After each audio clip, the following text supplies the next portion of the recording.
Então, boa tarde, meu nome é Maurício Oliveira, eu sou orientada da professora Fabiane Romano, eu faço parte do PPGALP, Programa de Mestrado em Arquitetura, Urbanismo e Paisagismo da FSM, agradeço a presença de todos vocês nessa tarde e irei apresentar a minha defesa de dissertação de mestrado intitulada Da avaliação à proposição, um modelo de habitação flexível para residências unifamiliares em condomínios horizontais. Então, atualmente as edificações ela tem o desafio de atender a uma população cada dia mais diversa, com diferentes necessidades, em constante evolução. Então, a padronização que existe dos projetos habitacionais hoje em dia acaba que não consegue se adequar a tantos perfis e tantas especificidades de tantos tipos de famílias. Aliado a isso, também tem essa padronização, essa produção em larga escala de modelos repetitivos de habitacionais e que acabam a não se adaptar a tantos perfis familiares. Então, a flexibilidade arquitetônica, ela entra como uma estratégia essencial para esses espaços habitacionais, fazendo com que eles acompanhem o ciclo de vida das famílias e dos moradores e demais perfis que possam vir a surgir, trazendo soluções neutras e divisórias leves, por exemplo, fazendo com que a casa seja um organismo adaptável, fazendo com que ela se adapte a tantas coisas, tantas famílias que existem. Então, nota-se que ainda há um desconhecimento do mercado imobiliário sobre tais questões, a falta de conhecimento de como aplicar tais técnicas em projetos habitacionais, e esse estudo, então, reforça a importância de ampliar o debate sobre desenvolver novas competências e resgatar essas competências no setor da construção civil. Então, o problema de pesquisa é como projetar residências que atendam a diferentes perfis de usuários no momento da compra e que possam se adaptar às transformações decorrentes do ciclo de vida dos seus ocupantes ao longo da existência da edificação. Diante disso, temos o objetivo geral, que é investigar o potencial da flexibilidade habitacional no projeto de residências unifamiliares, avaliando sua contribuição para a adequação de imóveis destinados à venda frente às transformações do ciclo de vida familiar e às preferências dos consumidores no mercado imobiliário brasileiro. Após, temos os objetivos específicos. O primeiro deles, compreender a influência que as transformações no comportamento dos consumidores e nos processos de compra de imóveis têm na tomada de decisão sobre os projetos arquitetônicos para residências unifamiliares. O segundo objetivo, examinar os conceitos e técnicas para o desenvolvimento de projetos arquitetônicos residenciais flexíveis e as ferramentas de flexibilidade para adaptações projetuais. O terceiro, mapear os diferentes perfis familiares da sociedade brasileira e avaliar a presença de soluções flexíveis nos projetos arquitetônicos disponíveis para a venda, investigando oportunidades no mercado, considerando a adaptação das residências ao ciclo de vida familiar. E o quarto e último deles, aplicar os conceitos da flexibilidade habitacional em um projeto arquitetônico, validando sua viabilidade e eficiência com base nos conhecimentos adquiridos ao longo do estudo. Então, a justificativa para esse trabalho é que existe uma lacuna de conhecimento sobre edificações de melhor padrão construtivo, devido à grande maioria dos estudos ser voltado a edificações de habitação social ou de apartamentos, ficando um grande vazio de informações sobre outros tipos habitacionais e a flexibilidade, como que ela ocorre nesses outros padrões habitacionais. Então, a análise realizadas em casas de condomínios evidenciou que esses projetos disponíveis para venda, eles são destacados por uma rigidez nessas plantas baixas e uma inadequada distribuição desses ambientes para diferentes configurações familiares, padrões familiares que fogem um pouco daquele previamente especificado pelas construtoras e incorporadoras, acabam que não conseguem ter uma qualidade habitacional adequada em tais residências projetadas com o intuito de venda. Então, diante do cenário otimista dos agentes do setor imobiliário e a crescente demanda por residências, é necessário que a flexibilidade arquitetônica surja como um diferencial competitivo para essas empresas, para que esse produto habitacional consiga suprir as demandas atuais dos moradores e as demandas futuras deles, fazendo com que essa residência se adeque a vários perfis de famílias, não apenas a um nicho específico, com que ela tenha mais possibilidades de venda, se adequando a um público maior. Então, de acordo com pesquisas, uma pesquisa realizada no ano passado, e de acordo com as expectativas dos empresários do setor imobiliário e da construção civil, para o ano de 2025, as expectativas é que o melhor setor para investimento é o residencial, com 65%, seguido por galpões, e após isso, demais tipos de construções. Então, é necessário que traga qualidade nessas habitações e aproveitar essas oportunidades para fazer um pouco diferente, já que tantos investidores irão investir nesse tipo de imóvel, com que esses investimentos tenham um diferencial entre si, para que também ajude na liquidez desse produto imobiliário, né? Então, essa pesquisa, ela é uma pesquisa aplicada de natureza bibliográfica e exploratória com abordagem qualitativa, e o objetivo dela, então, é investigar a flexibilidade em projetos de residências unifamiliares de médio padrão construídos para venda, a fim de fornecer informações relevantes tanto para projetistas quanto para agentes do mercado imobiliário envolvidos na concepção e construção de tais empreendimentos. Então, essa pesquisa, ela passou por pela teoria de Phillips e Pugh, passando por 4 tipos. Então, a teoria de base, que seria a compreensão do estado da arte, sendo traduzido no capítulo 1 e capítulo 2. O capítulo 1 introduzindo o tema, e o capítulo 2 caracterizando perfis de famílias e conhecendo como que acontece essas relações na residência. A teoria focal, tratando do objeto da investigação, sendo retratada no capítulo 3, com a flexibilidade no projeto, a diversidade familiar, trazendo instrumentos de avaliação da flexibilidade, passando então para a teoria dos dados, com análise do objeto de estudo, e o capítulo 4 fazendo análise das soluções presentes no mercado imobiliário, verificando o que o mercado imobiliário oferece atualmente, e a contribuição, então, fazendo a síntese de tudo que foi estudado no trabalho, e no capítulo 5, aplicando os conceitos desenvolvidos ao longo desse trabalho, aplicando o que foi estudado, o que foi verificado no capítulo 4, e o capítulo 6, então, discutindo essas implicações da flexibilidade. Passando, então, ao capítulo 2, ele é intitulado Residências Unifamiliares Consumidores, e ele busca responder ao primeiro objetivo específico. Então, o comportamento dos consumidores, ele passou por diferentes fases ao longo dos anos. Anteriormente, predominava a lógica das empresas e acabou passando pela busca de experiências personalizadas aos consumidores. Então, a moradia, ela acaba por assumir um papel de identidade, de status, de estilo de vida, e a mídia acaba por influenciar os desejos desses consumidores,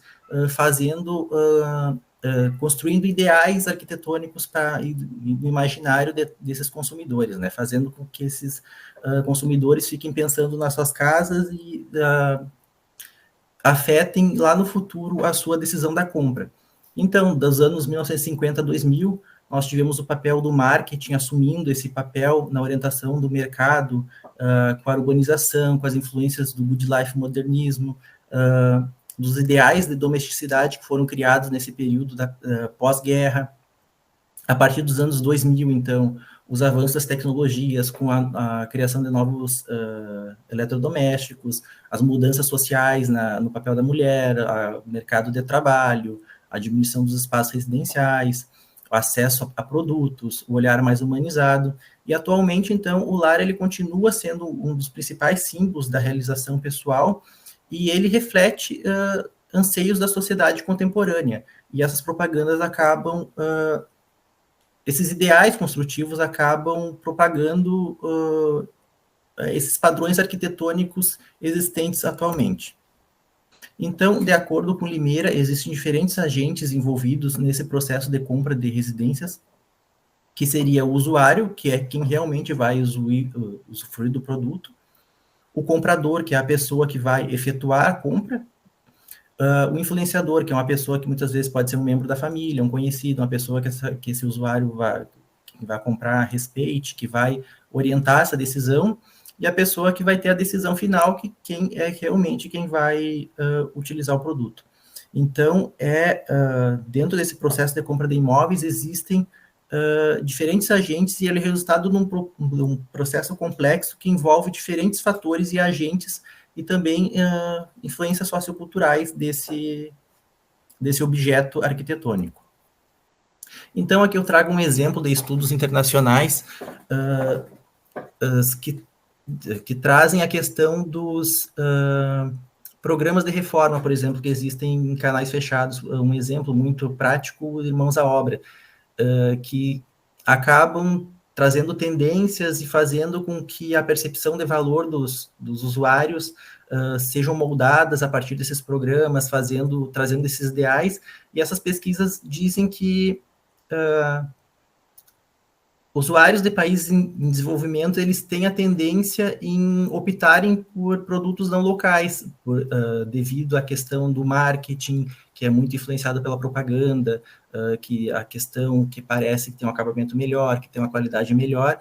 Então, quando as pessoas forem adquirir as suas residências, elas acabam fazendo tais associações e essa decisão já fica um pouco anterior à decisão da compra, porque ela já tem aquele conhecimento prévio, que aquele é um ideal construtivo, e muitas vezes acaba que não é aquilo que realmente é o mais adequado, né? Aquela questão que funciona muito funciona lá, mas que não funciona aqui. Então, sobre a motivação da compra desses imóveis residenciais, o principal motivo está na questão de sair do aluguel ou na troca de uma casa maior, e o tipo de imóvel procurado, então, é o residencial ou essa residência para uma moradia de lazer. Quando perguntado aos consumidores por que eles preferem comprar imóveis residenciais, as principais respostas situam-se na questão que preferem pagar as parcelas de um financiamento do que um aluguel. Também acreditam que é mais vantajoso a longo prazo e também mais seguro para suas famílias. Quanto aos tipos de imóveis que pretendem comprar, a principal resposta é um imóvel novo construído, seguido de um imóvel usado com menos de 10 anos, também um imóvel novo na planta e, em menor escala, um imóvel usado com mais de 10 anos. Em questão dos imóveis que são pretendidos comprar. A questão dessa pesquisa, ela identificou também, considerando condição financeira, do desejo dos moradores, o principal desejo das pessoas é morar numa casa em condomínio, mas questão envolvendo questões financeiras acabam que também a casa é em rua, mas sempre as residências unifamiliares ficam no topo em relação aos apartamentos, sendo o principal objeto de desejo das pessoas. E o principal fator pelas pessoas preferirem as casas em condomínios fica na questão da segurança, seguido da questão da privacidade. Trazendo a questão do custo de morar em residências adaptáveis, estudos realizados apontam que a implementação de estratégias flexíveis na arquitetura fica em torno de 1% do total da obra. Porém, esses investigadores descobriram que nesse processo de participação dos usuários, as empresas que fizeram isso acabaram tendo até 15% de redução no lucro em decorrência da interrupção no cronograma da obra, por isso não ter sido previamente estudado e implementado na cultura da empresa para ter esse tempo para que o usuário pudesse interagir e escolher essa questão. Por isso que isso é muito... isso precisa ser previamente pensado para que não afete essa questão, né? Apesar do custo dessa implementação não ser alto, é necessário que seja programada. Então, diante da crescente busca por imóveis em condomínios, eu trago a origem e expansão desse tipo de empreendimento. que é também muito impulsionada pelo mercado imobiliário, por ideais de status, de segurança, privacidade. Então, os condomínios horizontais fechados, eles surgiram a partir de 1750 na Inglaterra, mas naquela época não houve grande relevância. Eles foram retomados a partir de 1970 nos Estados Unidos, e a partir da década de 80, com a influência do Good Life modernismo, de todas as questões do pós-guerra, então que os condomínios tiveram a sua expansão global a partir desse crescimento inicial nos Estados Unidos. Então, conforme Raposo, esses empreendimentos são conhecidos como condomínios fechados ou privados, e eles compartilham de 3 principais características, que seria a infraestrutura de uso coletivo, essa delimitação, o controle de acesso, e essa propriedade coletiva privada com esse acesso restrito aos espaços condominiais. Passando para o capítulo 3, que aborda a flexibilidade no projeto arquitetônico residencial unifamiliar, esse capítulo ele busca responder ao segundo objetivo específico. Então, ao contrário do projeto residencial tradicional, onde o profissional projetista consegue fazer um briefing, o levantamento das necessidades dos usuários, quando nós tratamos de residências construídas para venda, onde não se tem o cliente específico, é necessário que essa moradia seja pensada para atender a maior diversidade de pessoas e especificidades existentes na sociedade, e que ela consiga se adaptar a esses diferentes perfis e as diferentes necessidades, fazendo com que a pessoa tenha qualidade de vida nesse ambiente. E a falta de flexibilidade habitacional vai causar por desconforto nessa utilização da moradia. Então, ela é um dos principais fatores de insatisfação, e acaba que ela fica evidente inserir a flexibilidade para que o usuário consiga suprir a sua necessidade, e sendo um critério essencial no desenvolvimento dessas residências, principalmente quando tu não conhece quem que vai utilizá-la.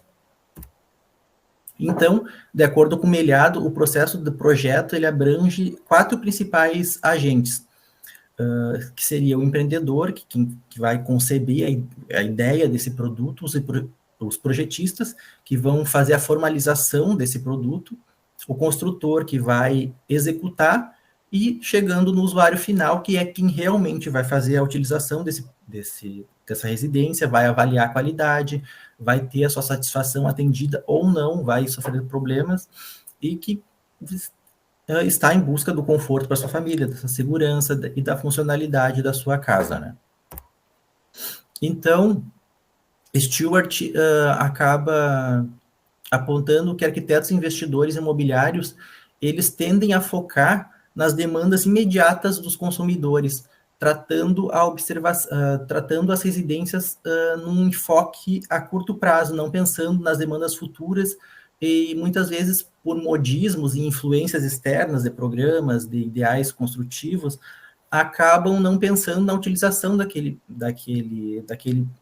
residência, com coisas que não funcionam e que não vão trazer conforto para as pessoas, e muitas vezes tornando as residências obsoletas e fazendo com que o usuário talvez troque dessa residência, e acaba fomentando a renovação do mercado imobiliário quando essa pessoa decide sair dessa residência e procurar outra.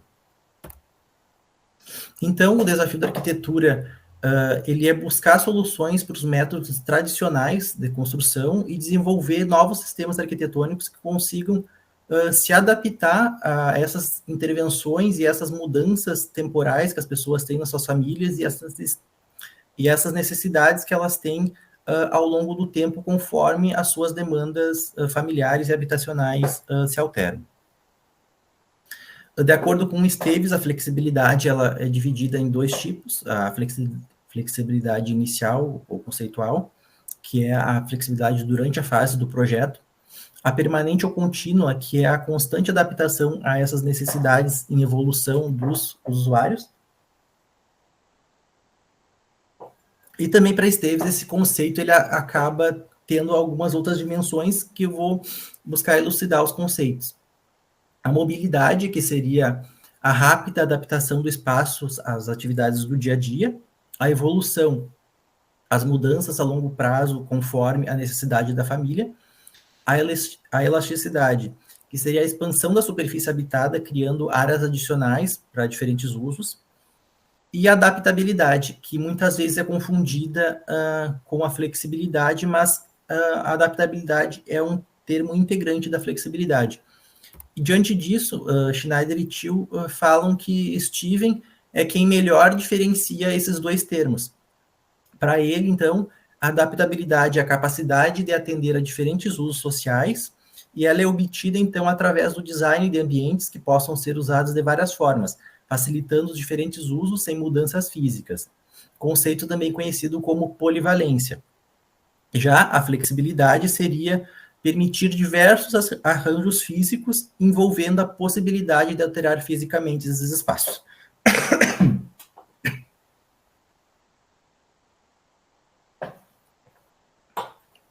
Aqui eu trago um exemplo da arquitetura flexível a partir da teoria de Thibault.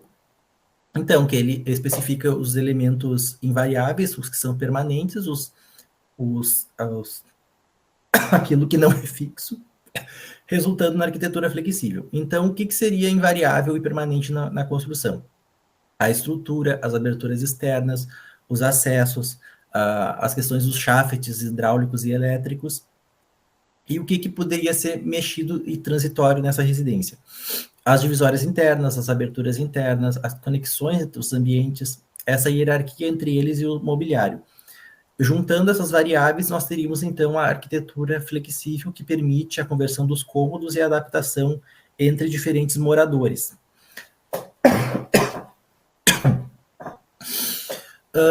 Trago aqui um exemplo da pesquisa de Finkstein, onde ela investigou uma série de elementos facilitadores da flexibilidade através de projetos que ela analisou, onde eram adotadas diferentes estratégias de adaptação espacial. Diante disso, ela trouxe 14 elementos, que seria a estrutura independente, a modulação estrutural, as paredes com divisórias leves, divisórias móveis, o mobiliário sendo utilizado como divisa entre os espaços, os núcleos de circulação, os núcleos de banheiros e cozinhas pela proximidade também das questões de encanamento, shafts para a instalação desses itens, fachadas livres, questões como grelha, brise-soleil, ambiente único também, sem divisões internas, pisos elevados para que possa puxar a infraestrutura, armários embutidos e o terraço que traz diferentes possibilidades de uso. Para os exemplos de habitação flexível, eu trouxe o exemplo das moradias de Agon, de Hermann Hertzberger, que foi uma construção da década de 60, onde ele tem quatro níveis numa moradia, e cada nível ele permite que o usuário interprete ele conforme o seu bem entender e que consiga dar um uso adequado conforme a sua necessidade. Aqui na imagem eu só trouxe 2 exemplos desses níveis, mas em cada nível ele consegue ter diferentes usos, cada usuário consegue ter diferentes interpretações daquele espaço. Anos depois ele voltou nesse empreendimento com várias casas e pôde verificar como cada usuário se apropriou e adequou aquela moradia à sua necessidade, terraços que ele deixou, espaços livres que o usuário conseguiu adaptar, criar um espaço, criar uma horta, converter em um dormitório, o espaço aberto da garagem, por exemplo, na parte frontal, onde possibilita criar um escritório, uma garagem para um veículo menor aberto, propiciar ter espaço para até dois veículos, distribuir a sala em diferentes configurações.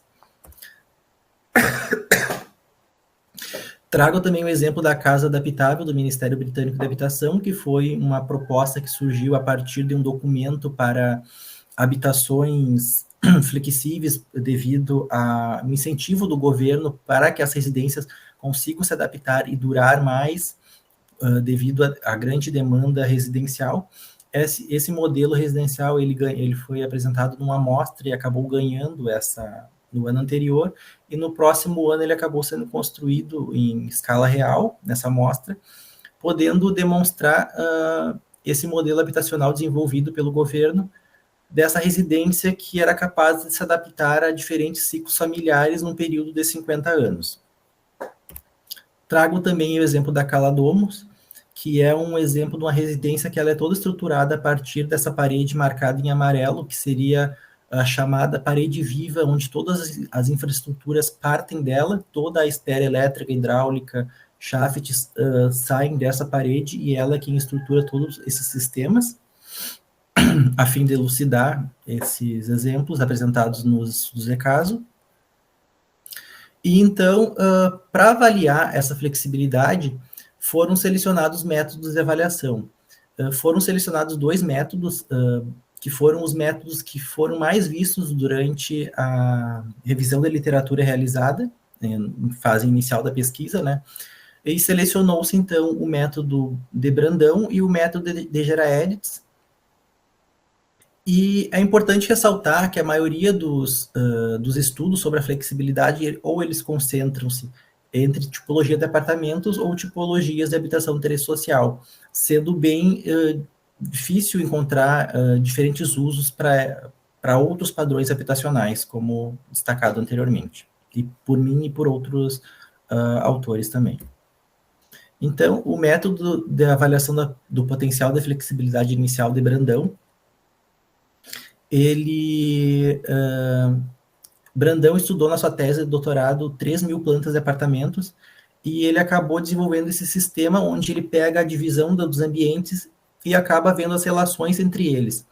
Ele divide, por exemplo, a cozinha em um círculo maior, banheiros em círculos menores, insere setas saindo desses banheiros, vendo que outra possível ligação pudesse ter esse banheiro com outro ambiente. Ele classifica os ambientes passíveis de serem transformados, não entra nesse estudo, por exemplo, a sala de jantar e a sala de estar, quando existe apenas um desses ambientes, e ele classifica em 1, 2 ou 3, conforme o grau de adaptação que aquele ambiente possa ter, conforme mudar de uso, mudar de setor, dependendo. Também ele coloca achuras em espaços onde pode ter integração, fechamento de divisórias, aplica uma fórmula, e essa fórmula dá um resultado, resultando no potencial da flexibilidade baixo, médio ou alto. Temos também o método Flex, desenvolvido por Geraedits. Então, o método Flex 4.0, ele tem diferentes indicadores de flexibilidade. Aqui está apresentado apenas 12 indicadores, mas esse método ele tem mais de 40 indicadores, porém, esses 12 indicadores, eles são indicadores geralmente aplicáveis. Os outros indicadores, a partir do 13, já são mais para questão de edifícios de escolas e escritórios, que não é o escopo dessa pesquisa. Então, ele tem uma ponderação para cada item, e conforme a avaliação, tu atribui uma nota, ponderação vezes avaliação, vai dar uma nota, somando todos esses indicadores, dá uma nota de flexibilidade que tu enquadra conforme a faixa que for classificada, trazendo a classe de flexibilidade dessa habitação. Então, porém, o método original dele, ele não trazia muito claro como que seria feita essa avaliação para atribuir a nota da avaliação. Então, Borges, 2021, acabou na sua pesquisa de mestrado fazendo algo parecido com a relação da flexibilidade com residência steel frame, e aplicou esse método, só que para isso ela acabou, com base em suas pesquisas e seu estudo, desenvolvendo descritores de flexibilidade, auxiliando como que seria auxiliando nessa avaliação desses indicadores da flexibilidade do Geraedits. Então, isso foi muito interessante, porque nessa fase inicial eu também fiquei, mas como que eu vou dar essa nota? E a partir desse método da adaptação de Borges, que clareou e ajudou em como que seria atribuída essa nota. Então, ela criou diferentes categorias ali conforme os indicadores dele, e criou uma tabela de conversão de pontos. Por exemplo, locais onde tem 5 itens, atendeu a 4 itens, 4 pontos, 3 itens, 3 pontos. Onde tem 2 itens, nenhum item, 1 ponto, 1 item, 3 pontos, 2 itens, 5 pontos. fazendo com que tu possa atribuir de uma forma mais clara essa avaliação, fazendo essa nota ser um pouco mais palpável de ser atribuída. E, novamente, também inserindo nessa classificação.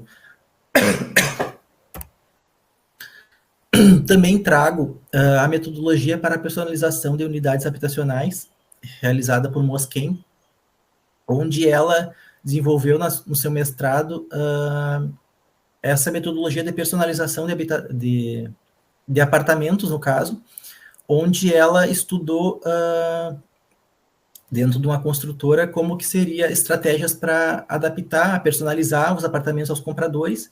Diante disso, ela criou 21 diretrizes geralmente aplicáveis a qualquer empresa, possibilitando que essas empresas adaptem e insiram dentro do seu ciclo de construção essa personalização das unidades.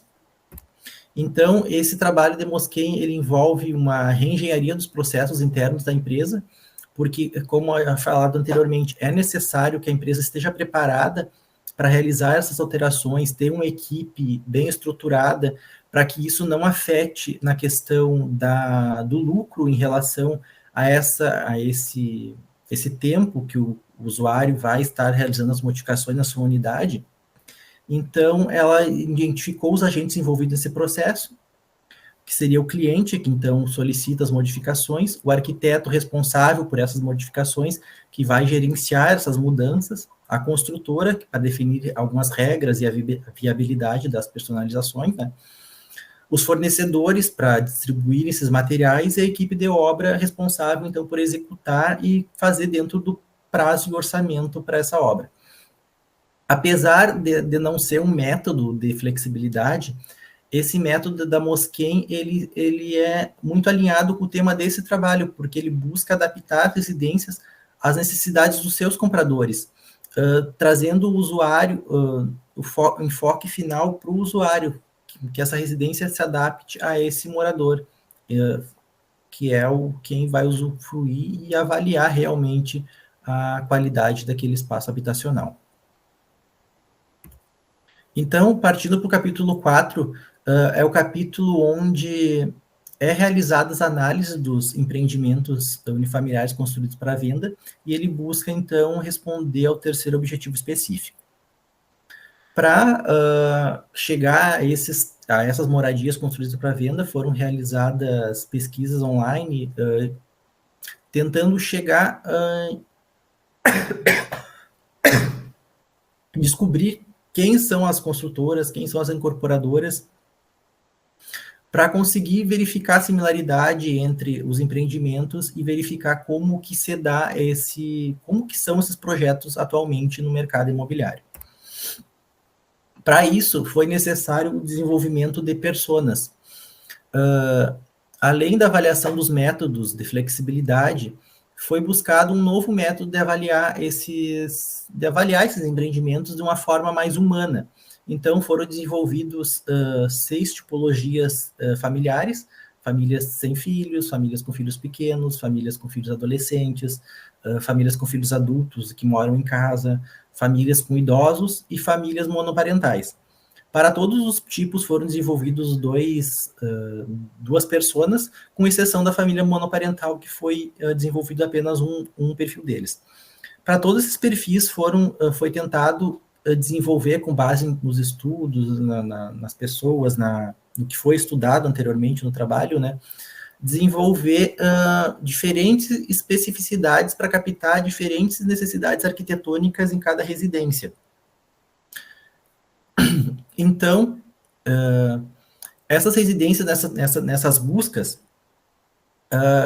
eu encontrei residências que tinham alguma flexibilidade, que o usuário conseguia escolher alguma coisa ali de alterar nessa residência, fazer ajustes pontuais, e não. Então, elas foram separadas em residências que ofereciam diferentes opções de layout, porque não seria...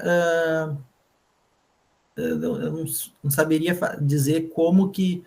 Não achei adequado aplicar o método do potencial de flexibilidade, sendo que ela já oferece a flexibilidade. Então, apenas foi descrito essas residências que oferecem, como que elas oferecem essa flexibilidade, o momento que elas oferecem, e aplicando, sim, os métodos nessas residências onde não tinha essa possibilidade de escolha no momento da compra. Então, foi visto que algumas empresas já oferecem algumas opções diferenciadas com o objetivo de atrair os compradores, realizando ajustes pontuais nessa planta baixa, podendo escolher ali alguma distribuição dos ambientes. Então, aqui eu trago um exemplo. Nessa casa aqui, por exemplo, no pavimento térreo, aqui nós temos uma sala maior, ou com a inserção de uma divisória, nós temos esse banheiro, que era um banheiro social, então, no momento agora, ele vira um banheiro, uma função que atende tanto esse dormitório quanto essa sala. Com a redução dessa área social, aqui podemos ver que a porta de acesso ela já era previamente deslocada um pouco mais para o fundo do lote, e no segundo pavimento, onde é possível ter uma sala de TV privativa, ou a inserção de uma divisória, tem a criação de uma suíte com closet. Isso é essa técnica eu vi bastante nos exemplos que eu achei na internet dessas residências que ofereciam diferentes possibilidades. Aqui, um outro exemplo parecido com essa anterior apresentada.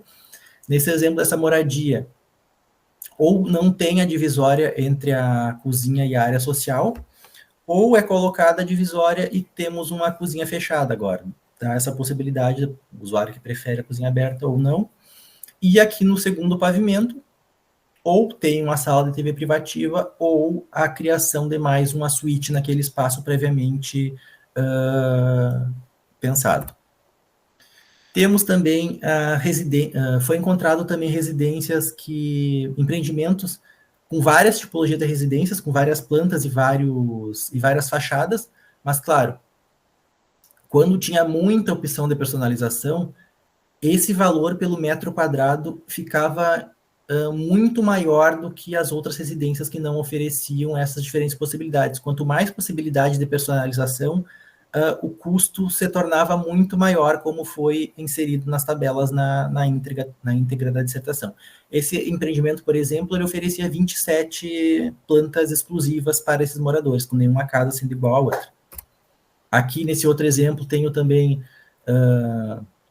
diferentes possibilidades para o mesmo espaço, onde eles permitem que uma porção da residência tenha diferentes usos. Por exemplo, aqui, a varanda no fundo, aberta, foi invertido, aberto totalmente, a inversão ali dos itens na cozinha ou área de serviço, mas claro, sempre, quanto mais intervenções nesse momento da compra, o valor sempre é bem mais elevado do que as residências que não oferecem essas opções, ficando bastante onerosa e restrita a um público de alto poder aquisitivo nesse mercado imobiliário. Então, aqui, já entrando na parte das residências que não ofereciam diferentes opções de layout, trago aqui o exemplo do método de avaliação aplicado a essas residências que não oferecem as opções no momento da compra de personalização. Aqui, então, temos a fachada desse empreendimento, dessas residências, a planta baixa, a aplicação do diagrama de Brandão, com a classificação dos ambientes, diferenças de uso, possibilidades de fechamento. Uma coisa muito interessante foi identificar que algumas empresas elas oferecem um terraço no pavimento, possibilitando algum uso diferente lá em cima. E acaba que quando existia esse terraço, ou esse espaço, às vezes no subsolo, aumentava esse potencial da flexibilidade inicial. Então, eu precisei adaptar esse método do Brandão, porque como ele foi um método pensado para apartamentos, e eu tinha residências com mais de um pavimento, então eu precisei separar esses pavimentos e, após isso, fazer uma avaliação geral do empreendimento para que pudesse avaliar geral esses diferentes níveis da moradia, né? Então, aqui é o exemplo da aplicação do método do GeraEdits adaptado por Brandão, aqui demonstrando quais itens foram considerados naqueles descritores de flexibilidade, possibilitando fazer aquela conversão de pontos, trazendo a nota e podendo classificar as moradias nas classes de flexibilidade. Também, para essas moradias, foram aplicados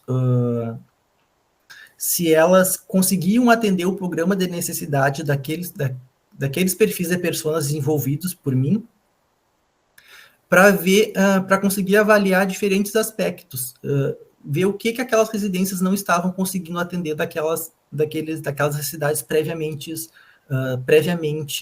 desenvolvidas, aquelas cidades previamente descritas. Então, das avaliações realizadas pelos métodos de avaliação, foram realizadas avaliações em 15 plantas baixas, abrangendo um total de 23 residências. O total de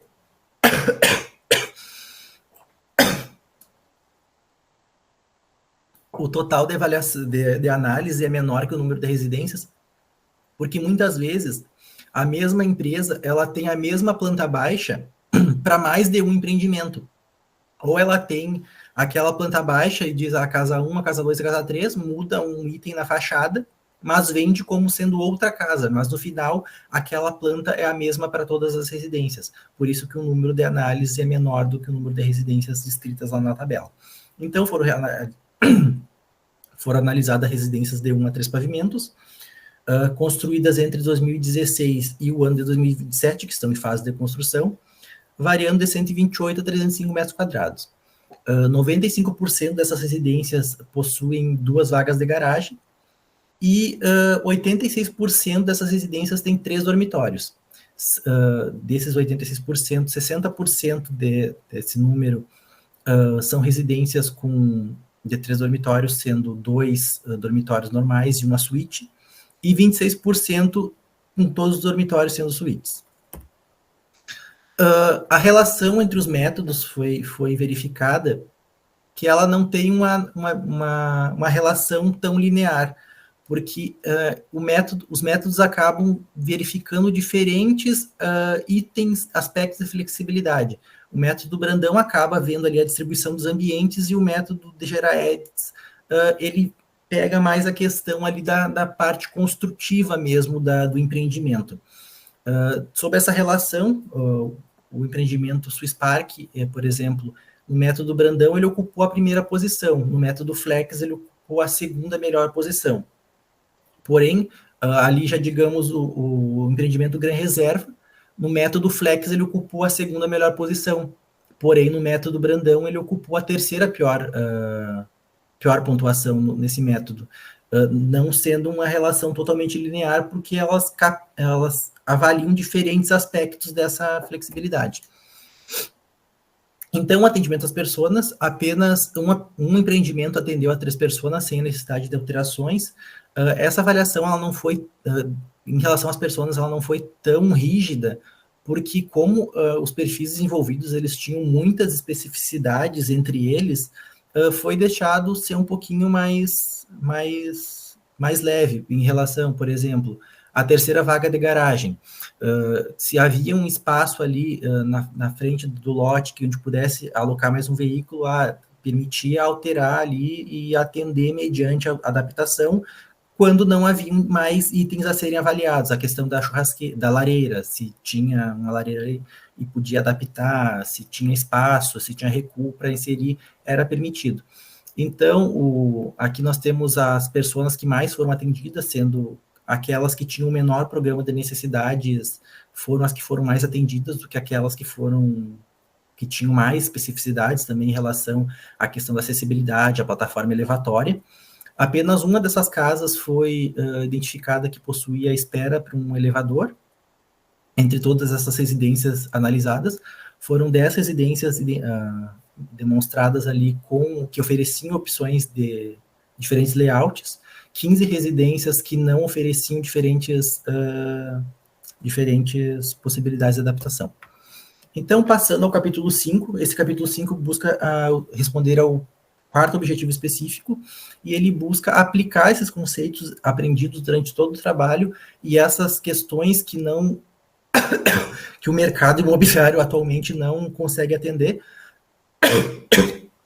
e com base nos perfis de pessoas desenvolvidos. Então, essa proposta busca, então, integrar e aplicar esses conceitos discutidos em tudo que foi demonstrado e servir como base para avaliação dessas residências construídas para venda. Diante disso, um grande ponto que eu tive de dificuldade na pesquisa foi em qual moradia aplicar esse conceito para testar essas diferentes possibilidades.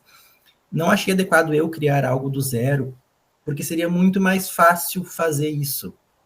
Então, eu queria ter essa dificuldade de pegar algo existente e testar todas essas ferramentas.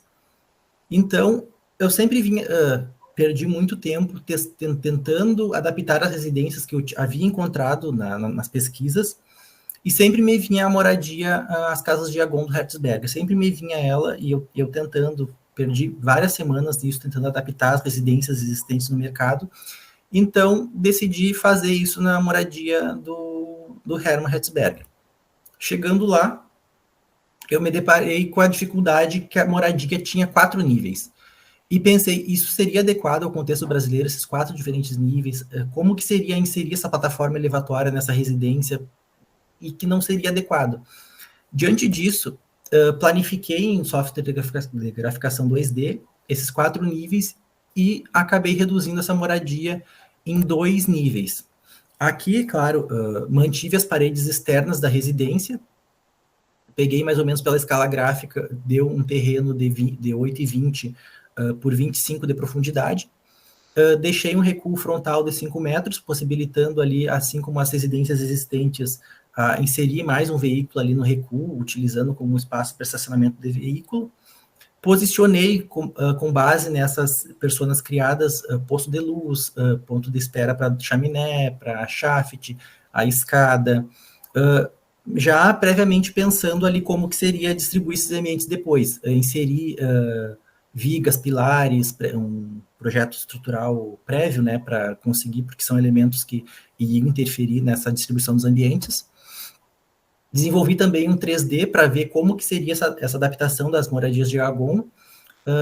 Posicionei reservatório, espera para o local do ar-condicionado, como que seria essa volumetria da residência, até para o próprio entendimento de como seria, e consegui chegar às 11 propostas para esses 11 perfis de famílias.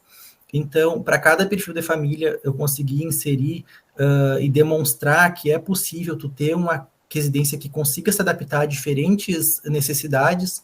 Aqui temos o exemplo do perfil do perfil primeiro, A e B. Claro, vai aumentando as especificidades conforme as tipologias familiares, né? Para o segundo perfil, A e B, com diferentes possibilidades de integração. Algumas conseguem ter espaços maiores, outras menores, em decorrência do número do programa de necessidades e de precisar inserir esse programa de necessidade nessa residência, né, e adaptar para diferentes perfis. Aqui temos também do terceiro perfil A e B, com mais especificidades, inserção de plataforma elevatória. Alguns modelos, eles ficam mais, aqui temos do quarta tipologia, que eles ficam mais propensos a terrenos de esquina ou aquele espaço do lote do empreendimento que fica um terreno um pouco maior, que consegue ter um recuo para conseguir abrir uma janela, porque muitas vezes não consegue ter uma janela muito grande para iluminar todo aquele espaço. Claro, teve essas questões porque são muitas especificidades na residência, né? Mas todas elas conseguiram atender ao programa de necessidades previamente desenvolvidos e adaptar essas residências com base nessas necessidades dos usuários. Aqui temos o quinto perfil de famílias, cada uma delas, algumas acaba que fica semelhante à planta, mas todas elas têm alguma coisinha diferente para atender tal necessidade do programa previamente desenvolvido. Aqui temos o último perfil, a sexta tipologia familiar desenvolvida. E para essa residência foi aplicado o método de avaliação Flex 4.0. Não achei interessante aplicar o método Brandão, porque o método Brandão avalia ali as divisórias. Então, apliquei o método Flex, que é mais sobre a questão construtiva. Apliquei ele, então, ela chegou na máxima nota de flexibilidade, com todos ali os itens considerados, atingindo a classe 5, com um total de 142 pontos, bem acima de todas as outras avaliações das casas existentes no mercado, que todas elas apresentaram nota de baixa flexibilidade. Então, nem todos esses descritores conseguiram ser utilizados por Borges, porque já era uma casa previamente desenvolvida, por exemplo, questões de terreno, de recuo, não puderam ser atendidas ali. Então, ela demonstrou que essa flexibilidade ela é um diferencial e que é possível, sim, tu implementar esses itens e ter esses benefícios, então, nessas estratégias. Diante disso, eu criei um checklist de resumo que busca resumir aqueles escritores desenvolvidos por Borges, mais uma parte para ser mais fácil ali de tu estar projetando e ter aquilo ali como um pensamento. Se eu precisar inserir mais uma tomada, vai ser fácil eu fazer isso, tem espaço para um veículo esse, às vezes eu posso deixar 4 metros, mas deixo 5, já cabe o espaço ali, mas para uma questão para o projetista ir refletindo durante o seu processo projetual. Então, as considerações finais para acabar.